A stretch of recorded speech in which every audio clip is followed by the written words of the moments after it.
Welcome to Construction Genius. My guest today is Gonzalo Galindo, the head of SEMX Ventures. And Gonzalo's focus is working with Contech startups, entrepreneurs, universities, and other entities, and finding innovative business models for the construction industry that help to propel innovation, sustainability, and digitization in the construction industry. So our talk today is all about where we are now, as far as tech is concerned in construction, and where we are going in the future, including Gonzalo's 5-year forecast in terms of where we will be with the use of technology in construction. Great news about Gonzalo is that he comes from a deep pool of experience working with construction companies. He isn't pie in the sky in terms of the use of technology. It's very pragmatic, very straightforward, and very helpful. So listen carefully to the interview. Make sure you check out the website SEMX Ventures, where they have a number of resources that can be beneficial to you, including a report on the top 50 Contech startups, construction technology startups, that you can download for free. And thank you today for listening to Construction Genius. This is Eric Anderton, and you're listening to Construction Genius, a leadership masterclass. Thomas Edison said that genius is 1% inspiration and 99% perspiration. If you're a construction leader, you know all about the perspiration, and this show is all about the 1% inspiration that you can add to your hard work to help you to improve your leadership.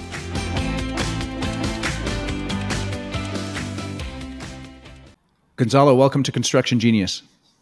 Welcome. Thank you very much, Eric. Thank you for having me here today. Yeah, I'm very glad to have you. As we kick off our discussion here today, can you give the audience a little bit of your background, how you got into construction, and the position you're in now? Sure. Well, I'm a veteran in CEMEX. I've been 25 years in this company doing all sorts of trades. I started doing business development, buying and selling companies in Asia, Europe, North America. I did a little bit of a stint in strategic planning for the group, managed our operations in the UK, in the US, and for the last 7 years I've been doing what we call SEMX Ventures, which is not only the open innovation platform for CEMEX, but handling the whole innovation process for CEMEX and coordinating. No? How I ended up here, it's kind of an accident. I used to be a consultant at McKinsey. After 6 years, I decided that consulting was not necessarily something which I was interested in. So I jumped into the real life and joined Frito-Lay, which is the snack business snack food business for PepsiCo. I was there a couple of years, and at some point I decided to leave Mexico City, my hometown. The company which was outside Mexico City, in Mexico those days, which had the most international projection, was CEMEX. So I ended up joining CEMEX, and since then has been a 25 years career, which I actually haven't been in Mexico at all. I mean, I've been traveling all around trying to do business for the company. That's great. Let me just take you back early in your career with CEMEX. Coming from a consulting background, obviously you have a certain framework for looking at companies and things like that. What was unique about the way CEMEX looks at companies in terms of the ones that they want to buy? Well, in those days, I was impressed with the company in the way that they actually look at the opportunities. It was very thorough and very well thought why we were investing in those countries, in those economies, in those companies. They have a very well planned process on how to go about the acquisitions, the due diligence, evaluating, negotiating, and so on. At the end of the day, any negotiation can go anywhere, no? But the company was very well prepared in strategic for the strategic point of view on where and why and how, no? This type of economies, this type of countries, this type of companies, and be very thorough about the valuations and what should be the limits of what we should pay and so on. No? I mean, those days, that industry and the company were different. No? The industry has changed substantially. Sure. That's interesting, but they were clear on the where, the why, and the how. Yeah, exactly. One last question on this before we dive into the meat of our conversation, just because it's interesting to me. What would be, when you were involved in those negotiations, what would be one of the red flags that would cause you, after doing all of that due diligence, to say, you know what, we're going to walk away from this deal? Well, I think we were very thorough in doing due diligence into the companies and trying to figure out whether there were no dead bodies in the closet. No. Yeah. Yep. That was a killer. No. And the other one was being as disciplined as possible in knowing how much we should pay for that asset. Okay. And of course, that's a subject thing, no? Yes. I think in some cases we paid the exact amount. In some other cases we might overpaid. In some other cases we got a bargain, no? At the end of the day, it's a result of a negotiation. But try to be as disciplined as possible in those decisions is key. Yes. So what would be, sorry, I said one more question, but I'll just give you one more. What would be an example of one of those dead bodies, so to speak, that would say, okay, no, we're not going to go forward, even if it looks like a good deal and it works financially and all that kind of stuff?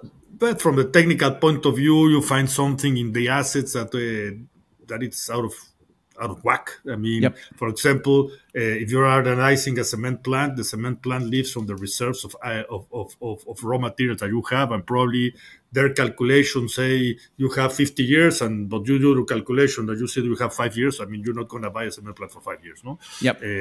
And things like that, tax issues, ownership issues, things like that, no? Great. I really appreciate you diving into that. I could ask you a bunch more questions, but I know we want to dive into your work around SEMX Ventures.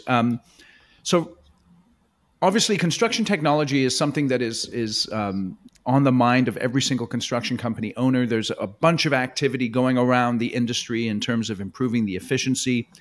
From a technology perspective, why do you think the construction industry is difficult to disrupt? Well, we can write an encyclopedia about this.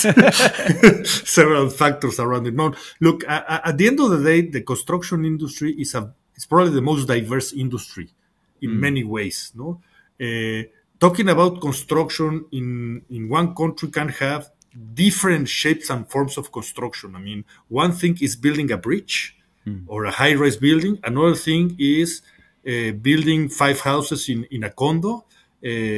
Another thing is self-construction, no? Which, for example, in Latin America or Southeast Asia or India and so on, is very common that people actually self-build a lot of their needs to improve of their low-income housing, no? Yep. So you are talking about different segments and different aspects of construction. The second thing, which is very important to understand, is that in a specific construction project, it's not that a construction company comes in and builds and goes, no? It's a lot of people and different trades and skills involved. Yes. I mean, you start the construction project with an architect, then you have specifiers, then you have engineers, then you have the construction company. The construction company subcontracts the foundations guy, the windows, the bathrooms, the plumbers, the electricians. So you start adding trades here and there, no? The amount of people which participate, and I'm talking, all I'm saying is it happens the same for a high-rise building than from a single house, no?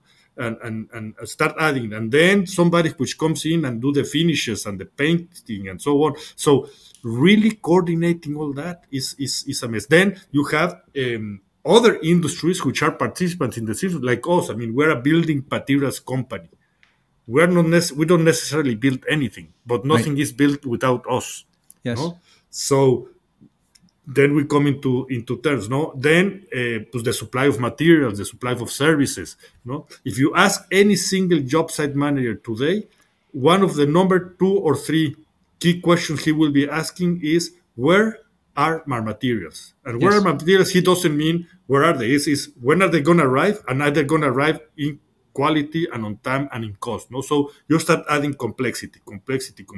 No, and then not only that, you have developers, which are the guys promoting the construction, for example, in housing, and then you have banks, which are the guys financing that. No, yep. And then on top of that, if you see the whole value chain, you will see that each one of those guys has a different profile of financial return. and financial success in the whole process. No, Mm. usually, I mean, these numbers, we did these numbers like 7 years ago, but I don't believe they have changed substantially. 60 to 70% of the profit pool of a project, especially large project, will stay in between the bank and the developer. So the rest of the guys, the engineer, the contractor, will have to split the other 30. No? So you have guys which have 10% of that, guys who have 2% of that. And usually the construction firms, which are the largest pool of all these, are usually the guys with the lowest returns. Mm-hmm. So really disrupting this for a guy which, if they make a mistake, yes, because they're trying a new technology, the slim return they will have will disappear. Then there's a lot of resistance, no? And on top of that, you have to put in the same line, in the same page, a lot of people. Yep. Okay, so construction's diverse, construction's complex, construction's risky, and mistakes are costly. With all that being said, what are some of the specific areas of that value chain, from your perspective, that are the ones that people can leverage or really pay attention to in terms of making changes with the use of technology? Sure. Look, I'm going to go a little bit back in the history of technology in construction and try to reconnect a little bit of what I've seen. And it doesn't mean this is written by law, no? It's what I've seen, no? Excellent. I think construction started using technology based on the bare necessities. No? Yes. So they started looking into, okay, we have a lot of paper here, no? Okay, but let's start to digitize that paper and start to having that communication of papers in a digital way, no? They started looking at, is a pain in the neck connecting and communicating with each other. Okay, plus on top of that, why don't we add to that capability the capability of having digital platforms in which we can connect each other, no? So if I am the architect and the construction company says, okay, I finished this room, can you check whether it's up to the standards? Okay, you can go in and check and put your comments and things like that, no? So it was very basic at the beginning, no? Of course, it started even early on with, for example, architects using, instead of painting everything by hand, using programs to actually do the plans and so on. But then moving into the actual construction itself, the job site management, it started really by getting paper out, getting communications better. No. Yep. Later on, they started to see how we can actually manage projects better. No, it's not only about communicating and so on, but can we do better plans? Can we do better job site plans? Can we do better programs of how things should be happening? Then can we actually check whether what we done is properly done in a much more better way? Meaning, instead of somebody going around the job site and saying, "Oh, that pipe is wrong. Oh, you missed a door here." Well, somebody with a 3D camera or with a 360 camera, or somebody with a drone flying around saying, "Oh, you missed this one, you missed this one," and somehow digitally connecting that with the original plans, which are already digitized, and find clashes and so on.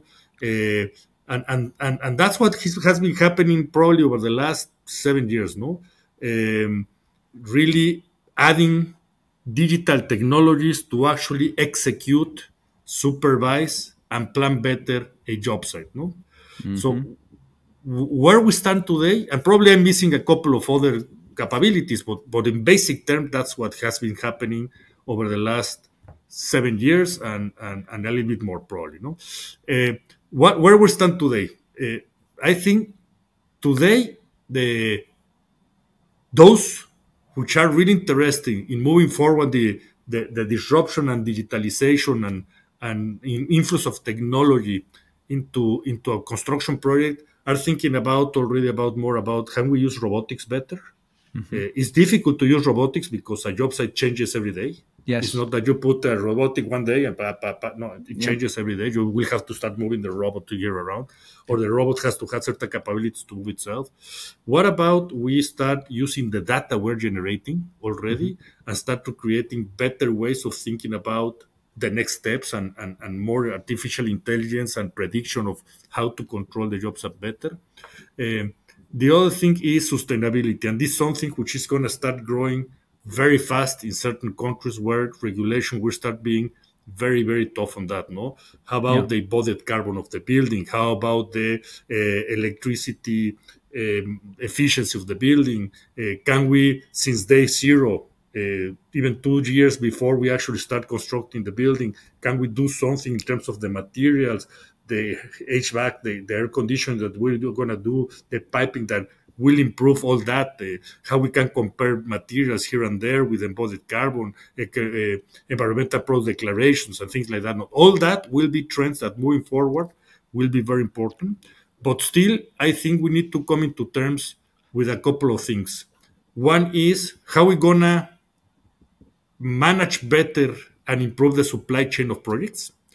Today, I mean, managing materials, moving materials is a pain in the neck because, I mean, just one small room needs concrete, steel, isolation material, windows, I mean, just us, no? And all that coming together in organized fashion and so on, that's complex.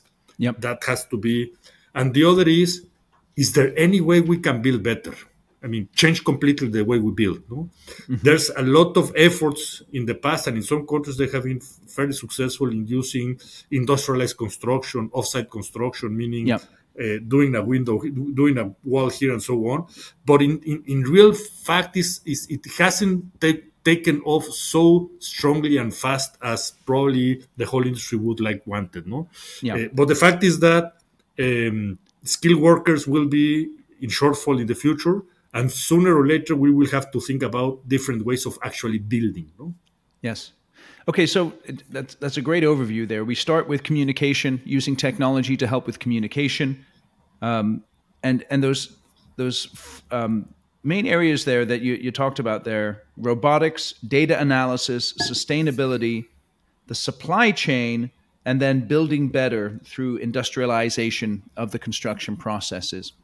When you think about those big picture items, which ones are most interesting to you or most likely to be areas where the investment will come in and the progress will be made? Good question. It will change, I think, region by region and country by country. Yes. And if you talk about, for example, the US, it might change even state by state, Yes. even Very county much by so. county, even Yes. county by county. No? But for example, you will have places like California, Europe, in which environmental Yep. regulation will get tougher and tougher. I think in those places, sustainability matters will start to take much more serious interest about the whole players. Mm-hmm. You will see places, for example, Florida, for example, which used Yeah. to be a state in which you have a lot of masonry construction, especially in the south because of the hurricanes and so on. Uh, since 2008 crisis, vast majority of the masons left the state Mm-hmm. or changed trades. They are now making tacos or in agriculture or whatever. No, they are not masons anymore. So finding masons is a challenge. No, Right. so probably you might see a trend of people trying to figure out how can I build differently without having to install every single brick one at a time. No, Yeah. uh, then you have what else? Robotics is one for me tough to chew right now. Yes. Probably infrastructure projects might be more prone to use robotics as we start seeing right now. For Yep. example, highways and so on. I mean, you're not have to put the machine 3 meters up. I mean, you have to advance with the job site, no? Yep. Things like that, no. So it will be different in different situations, no. But certainly, sustainability is one which will start marking the steps especially in the northern hemisphere, as we go through with environmental regulations. And data analytics for sure. Data analytics will be Yes. taken care of or at least look into everywhere in the world because number one is a trend, Yep. not only construction, and number two, it makes sense, no? And it's number three is potentially cheaper than developing a machine, no? Yes. Yes. Yeah, it's optimizing what you're already doing as opposed to bringing in something new that you haven't used before that might be Exactly, difficult to use. exactly. And for example, sustainability is very important. You think about the building, but for example, for us as an industry providing materials, we produce cement, we produce aggregates, we produce ready mix concrete. We are heavy emitters of CO2. No? Yeah. So for us, we need to clean our act and reduce our emissions and become net zero because we want to comply with the COP 20 something and with the whatever regulations and good wishes of cleaning the world of the global warming. No, we Yep. have stringent targets that we need to comply to 2013 reduction of our carbon footprint, and we want to be net zero at 2050. That requires a lot of implementation of climate tech and clean tech technologies, which take a lot of money to develop. I mean, a carbon capture unit to capture the CO2 production in our cement plants will cost a lot of money, and then we need to figure out what we're going to do with that CO2. No? Yeah. Are we going to sink it? Are we going to send it to a oil well in the middle of the sea? Are we going to convert it into something else? I mean, that a construction company is not thinking about it, not an architect. It's my problem to solve it for them. No. Yeah. It's interesting because that then begs the question: what is the driver of technology change? Is it business need, or is it government regulation, or is it a combination of the two? In your experience, where do you find those drivers coming from? It's a chicken and the egg for me. Yeah. Sometimes, from the business perspective, we do things which are good because it's good business. No, for example, we've been changing our fuels. The way we produce cement, we need a lot of heat, and in order to create heat, we need to burn fuels. Yes. We've been changing our fuel philosophy for the last 20 something years because it made economic sense in many cases, no? And on top of that, we might reduce our emissions. And we've been reducing our emissions for the last 20 years, no? We emit less than half of the CO2 that we should emit in 2002, no? But now that we have stringent regulations on top of that, pues then we need to also catch up, no, and step up our game, no. So it's a little bit the chicken and the egg, no, and in doing so, in complying with regulation, I think in general terms, companies need to see that as an opportunity to be more profitable and more. Not only the better citizen, but there's opportunity to become a more profitable company if you comply with regulation, if you do it the right thing, no? So and you if talked everybody about, jumps into the same bandwagon. yeah, yeah. We mentioned robotics and data analysis, and I know those are topics that are on the top of people's minds. What are some of the non-obvious areas in the construction industry where tech is going to have an impact? What's the thing that we're not seeing that is really going to make a change? I think there's plenty of solutions right now which are being very efficient for other industries, which could become very important for the construction world. For example, I was talking about supply chain. Supply chain is probably the reason of, I'll be brief with a number, but I would say 1/3 of the problem in delaying a project. Yes. Some others are the actual construction, the mistakes, overruns, the lack of programming, and so on.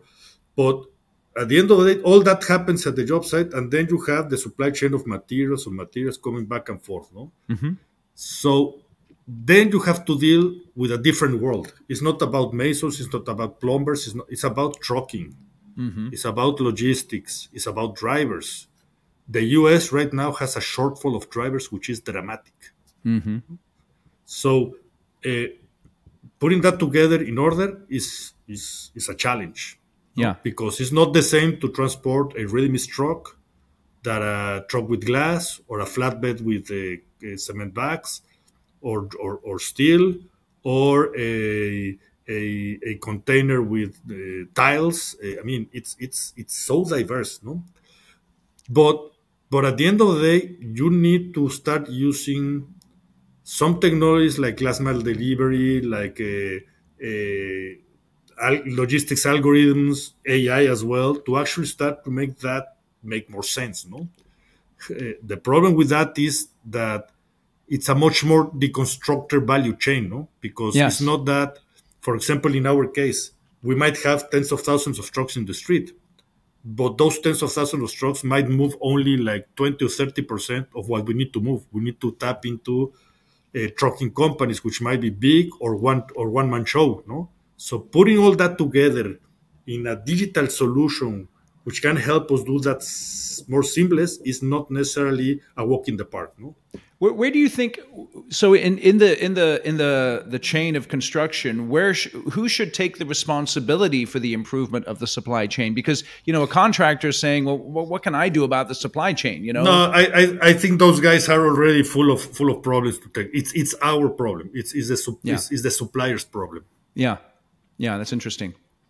How does what does Cemex focus on in terms of making sure that their relationships with their clients, with the end user, with the contractor, how do you guys maintain those relationships? What are some of the things that you focus on? Look, for the last almost 10 years, 8 to 10 years, we embarked ourselves in a digitalization process. It's not that we were not digitalized. I mean, we actually changed the whole philosophy of digitalizing our company. Uh, and we started that change of process by starting from the customer backwards. Mm-hmm. Forget about what we do. Let's go to the customer. Let's try digitize our relationship with them, Mm-hmm. facilitate him dealing with us. Mm-hmm. He has already too many problems. Okay, let's make his relationship with us as smooth and seamless as possible. Yep. Uh, and then we start digitizing backwards everything, all the way from order taking, programming, blah blah blah. We move to production, the administration, account receivables, complaints, and everything. No, so through this platform that we call SEMX Go, the customer should be able to basically deal with 90% of the problems we will give him in a smooth, seamless way. No, and since we have already that, we're starting already to go the next step of it. What additional value added services we can give this guy that even facilitates his life better, no? Dynamic pricing, dynamic deliveries, blah, blah, blah, blah, blah, no? But at the end of the day, the decision was, okay, this guy has a lot of problems at the job site. Let's make sure that this guy not interacts less with us. We like the interaction. We like them to be happy with us. We like them to be friends with us.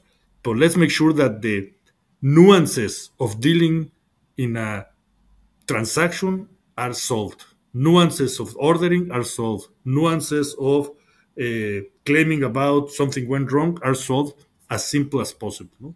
Digitalizing as much as possible. So, in terms of the way you look at investing in Contech companies, what are some of the key criteria that drive your decision in terms of where you decide to invest your money? I think the 80-90% of our investments are related to technologies, business concepts, or innovation, which will help Cemex achieve certain strategic objectives. Yes. And among those is sustainability matters, meaning carbon capture, carbon usage, carbon storage, alternative sources of heat and power like hydrogen, circular economy. We believe that the future of construction will use a lot of waste. We use a lot of waste a lot already in producing our products and in heating our kilns and so on. But we also believe that a lot of construction and demolition waste will be recycled into new materials. No? I mean, use the same brick 2, 3, 4 times if possible. No? That's the principle. We also look a lot into the future of building materials. Yes. Are we going to deliver a ready-mix truck tomorrow? Are we going to deliver a whole wall? It's going to be a concrete wall. It's going to be a concrete composite wall or something different. Can that wall do different things like transmit electricity or data in itself? Things like that. Are we gonna build the same? Are we gonna? Is finally industrialized construction gonna take off? And if that, how can we that help be part of that? We Yes. also invest a lot or search a lot of innovation into the supply chain as well, like last mile delivery issues, facilitating communications with job site and suppliers, buying simpler, buying cheaper, things like that. And last but not least, as well, productivity. Not only our productivity, but our customers' productivity. No, we sometimes invest in things that sometimes many of my colleagues in Cemex say, "Why the hell is Gonzalo investing in this, which doesn't have any connection with Cemex?" Yes, but Right. this can in the future. We are taking a bet about certain concept that probably in the future might be helpful to our customers, and that customer might think about Cemex in a better way because I'm giving them the certain additional value. No? Yeah. When you're investing in a company, I'm just curious. Obviously, the technology and how it relates to the various strategies that Cemex has is important. What role does the people who are running the companies? What role does that have in you deciding on whether or not to invest?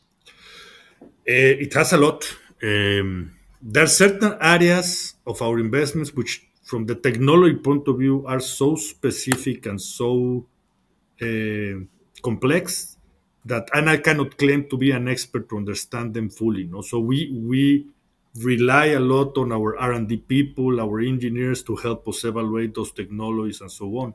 There are some other concepts which might be more,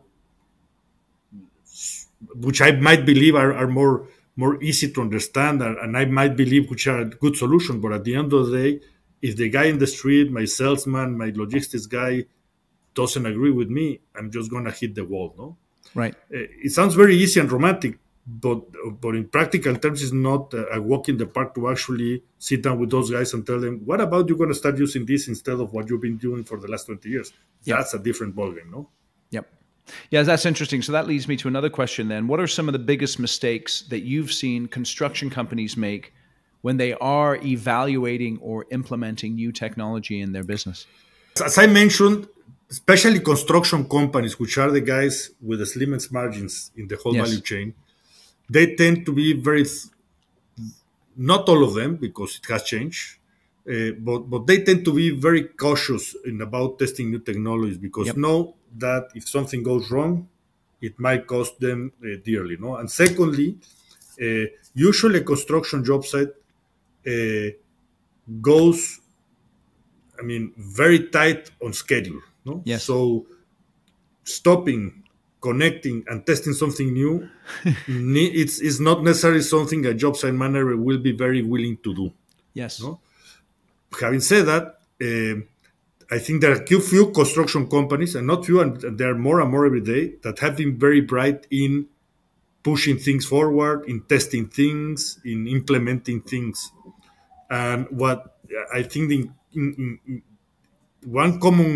a couple of common aspects that I've seen in those companies, number one, they really invest, not necessarily in the companies, in the startups, but they invest a lot of time in understanding what solutions are there, what the benefit might be, and so on. They spend a lot of time with job site managers and people in the field, understanding whether this is going to be something you will be willing to use. They are very thorough in organizing how are they going to pilot that in order to actually measure whether that was successful or not. And those companies, which are already growing, and there are quite a few already, especially in the US and in Europe, they've been very successful in implementing things. Hey, this is Eric. Hope you're enjoying our conversation today with Gonzalo. And now is the time when I tell you all about my book. If you're going to implement construction technology in your company effectively, it's going to be driven by the leadership of the organization. And that's exactly why you should read this book, Construction Genius. Effective, hands-on, practical, simple, no BS leadership, strategy, sales, and marketing advice for construction companies. Really interesting. I was talking to a gentleman who's read this book, and he gave it to his wife. And his wife said, hey, he's talking about you in this book. And that's why you should read this, because it's really directed to the owners of construction companies and the leaders of construction companies, and it'll really help you to run a more effective business. So go out and get yourself a copy, get copies for your leadership team, share it with them, and take one chapter a month, read it, think about the applications of it, make slow, steady, incremental changes in your business, and it can really change the way that your business operates. So go out to Amazon, get Construction Genius today. And now back to our discussion on all things Contech with Gonzalo. It's interesting because when we think about the incentives that people have to change, and you described many of the disincentives that construction companies have to change, it makes me think that a lot of the technology change that is going to occur is going to be because of government regulation. In other words, it's not going to be whether, you're going to be talking to your foreman and you're going to be saying to them, it doesn't really matter whether or not you want to do this. You actually have to do this because the government is going to regulate us as far as this is concerned. It may for certain things. It is happening for certain others. But there's sometimes others that the government might say, I don't care what you do, I need this to happen. Yeah. For example, yeah. Sustainability. Certainly, government will start to becoming tougher in terms of, I want to see more recycled materials. I want the embodied carbon to be lower. I want this and this and that. No? Yep. Some others, like the UK, the use of BIM or use of certain digital technologies. No, they for every single government project, they say, I want BIM to be used. Yep. And if you're not going to use it, I'm not going to even see your offer. No. Yeah. Yeah. Some others, they might tell you, I need this to be finished in 40 days. Do whatever. No. Yep. Yeah. Yeah. It's and interesting. Then you will figure out how to make it in 40 days. No. Yep. So you guys have a report that you put out on the top 50 tech startups that you Yes. see making an impact. Can you tell us a little bit more about that report Yes, and how you go about putting that together? Yes. Every year we do a couple of events which are very important, which lead to they end up being kind of summarized in the top 50 report. No. Yep. Throughout the year we do a lot of effort in creating a network of partners which help us to actually search for new startups, new technologies, evaluate new things. No, to solidify those partnerships, we do a lot of meetings, conversations, participate in forums, but we also launch what we call the Construction Startup Competition, which is probably the largest competition of startups in the construction world. And we do that in partnership with other companies which are interested in the same thing, like companies like Ferrovial in Spain, like Vinci in France, like Saint-Gobain in France, like Trimble in the US, like Haskell in the US. And sorry if I don't finish mentioning all the others partners. No?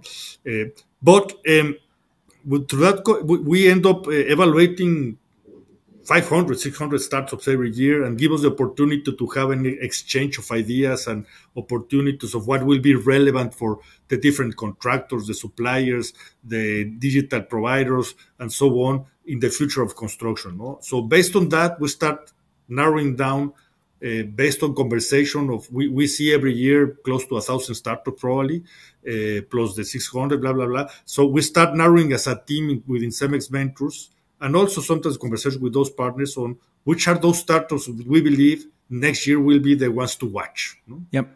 And we end up coming up with a list of 50. Yep. Some of them might be arguable for some people, some others not. Some other everybody might be in agreement, but it's our list. No?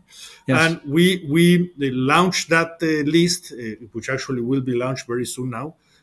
Not only with the announcement of these are the guys which I were, if I were you in the construction world, I will be watching in 2024, either as a user or as an investor or as a company which wants to test them, or simply because you want to follow up the top 50 companies. But we also accompany that with a report about the state of construction technology, venture capital affairs, no? What happened in 2023, was a good year, a bad year, which are the technologies which were more favorable, what type of things are people investing, are they investing in early stages, in late stages, and so on.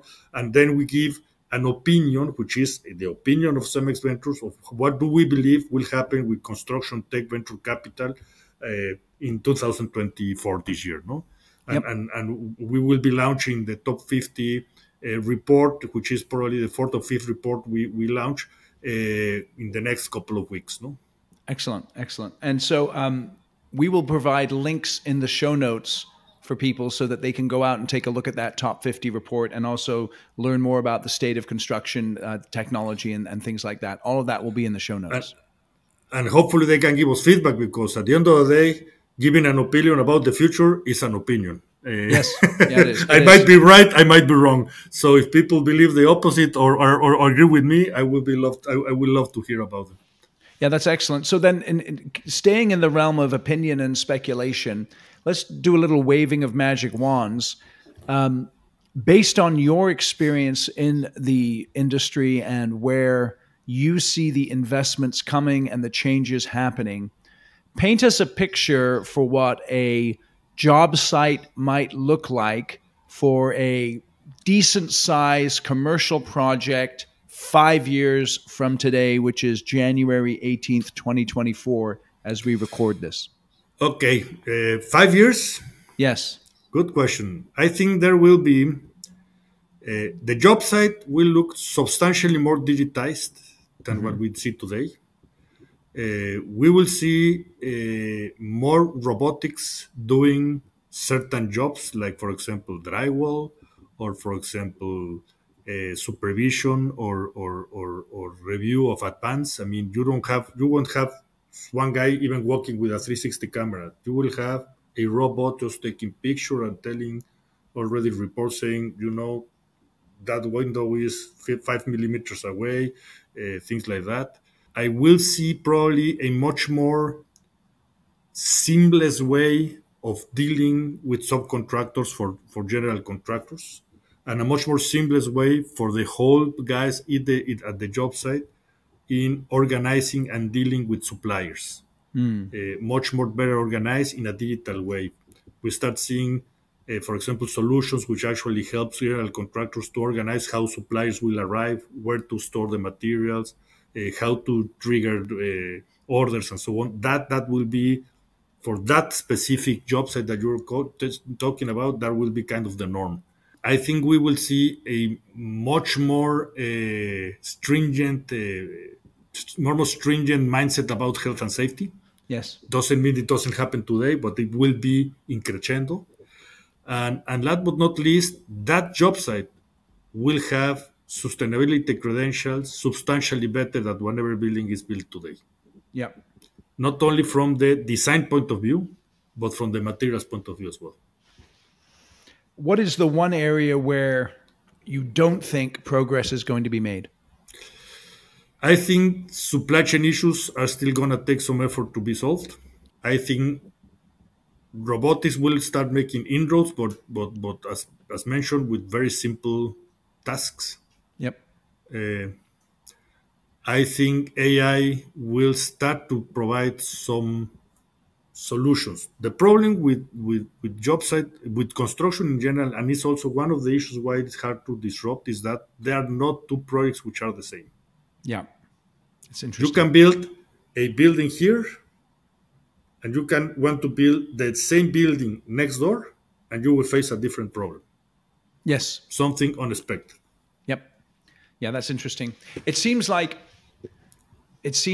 in construction there are some things that the unique aspects of construction will never change, whether it's geographic, whether it's methods, whatever the case is, whether it's government differences in government regulations. I wouldn't say it will never change. I will say some things will be harder to solve. Yes. Yes. Interesting. Excellent. Well, I really appreciate your time. And again, go ahead, please. Go ahead. The generational change, yes, eventually will end up eating problems that people my age don't think about it, or don't think it's a problem. No. Yes. The mindset that if it ain't broken, don't fix it. Yes. For me, it ain't broken, but for somebody else, it might be broken. No? Yeah. Excellent. So, Gonzalo, right now you're in Madrid, right? Yes. Okay, so if I'm visiting Madrid, what is the one restaurant I should go to? Damn, that's the most difficult question. This is I probably know that is the most one of difficult question I have for you today. no. Ooh, what can I tell you? It's damn hard. And you know why? Because um, I used to live in Madrid 15 years ago. Then I left. Then I've been back for the last 7 years, and the restaurants and bar scene has changed completely. Mm, It has become substantially more diverse, mm, substantially more sophisticated. hmm. So you can still go to a very traditional Spanish restaurant and you will have a blast of flavors. But today you will find food from almost every corner in the world in Madrid. Okay, so let me ask it this And way. the quality of ingredients makes a big difference. So you Yeah. will find great food. So if I want traditional Spanish, let's say I'm coming in from the States, I want the Madrid experience, I want traditional Spanish, where would you go? In Madrid, I mean, the usual suspect like El Botín and so on, which are the traditional restaurants and Casa Luz and things like that, those are very traditional. They have been forever, very touristic, I might say, but they're still make the cut with regards nice traditional Spanish food. No, you can Right. go to there's plenty of others. Like I mean, I used to be more of a foodie. Now I spend more time at home, but I mean, you will have, but there are new Spanish restaurants who are great, like Las Tortillas de Gabino or El Fish Mueller and so on, which are really nice, no? And they small, it's like Spanish food with a modern spin already, no? Yep. There's plenty of 1 Michelin star, 2 Michelin stars, 3 Michelin stars, which I even lost track of who's who and how much they charge you, and so. But I mean, believe me, don't follow my advice. Ask, and you will find a nice place. I can guarantee you. Great. So we're gonna leave it at that. So let me ask you a simpler question then. What is, if I'm visiting Madrid, what is the one spot that I need to definitely get to and not miss if I'm there for 2 or 3 days? Look, there's plenty of the real traditional touristic places, which is nice. I mean, the Plaza Mayor, Plaza del Sol, but they're very crowded usually, no? Yeah. Like Palacio non-crowded. Imperial Let's say a sneaky Palacio one. Imperial tends to be less crowded. For example, there's a couple. The museums are nice. Obviously, Yep. El Prado and so on are nice. I'm not Spaniard, by the way. I'm from Mexico, but Yeah. been here is quite a lot, no? But there are some other great places. For example, the Palacio de Liria, which is rather not that old museum, or the Museo Soroy is very nice. Always going to El Retiro Park is nice. It's really a nice place to visit. And the beauty about Madrid is that you can walk everywhere. You can sit in a bar, have a beer, then continue, Yep. then have a tapa here, then continue. And it's not necessarily whether I've been here. I mean, you will end up visit every single places. Madrid, at the end of the day, the historic sites are very close by, one from each other, and you can actually walk them all. No, but you can walk them having a beer here, then going there, taking a photograph, sitting down, watching people. I mean, it's a nice experience. Nice. Excellent. So tell us how we can get people can get in touch with you, how they can learn more about what SEMX Ventures is doing. Okay, you can always visit our website, www.cemexventures.com, and then you can see what we do, the type of investment we have done, the top 50 report, the startup competition, and you can send us a message through the website, and we have people, and even myself, answering every single question we get on a timely manner. That's great. Awesome. So cemexventures.com, we'll have the link in the show notes. You can go and check everything out there. Gonzalo, I really appreciate you taking the time. Thank you for joining us today on Construction Genius. Thank you very much, Eric. Thank you for inviting me. Thanks again for listening to Construction Genius. I appreciate Gonzalo coming on the show today. Again, go out to the website cemexventures.com and get yourself a copy of the top 50 Contech startups for 2024. This will give you some insights into where the industry is going and how you might use technology in your company to improve productivity, efficiency, safety, and profitability. Feel free to share the interview with other people that you think would benefit from listening to this particular discussion. And one more thing. Give us a rating or a review wherever you get your podcasts. That helps Construction Genius be seen across the internet. Thanks again for listening here today.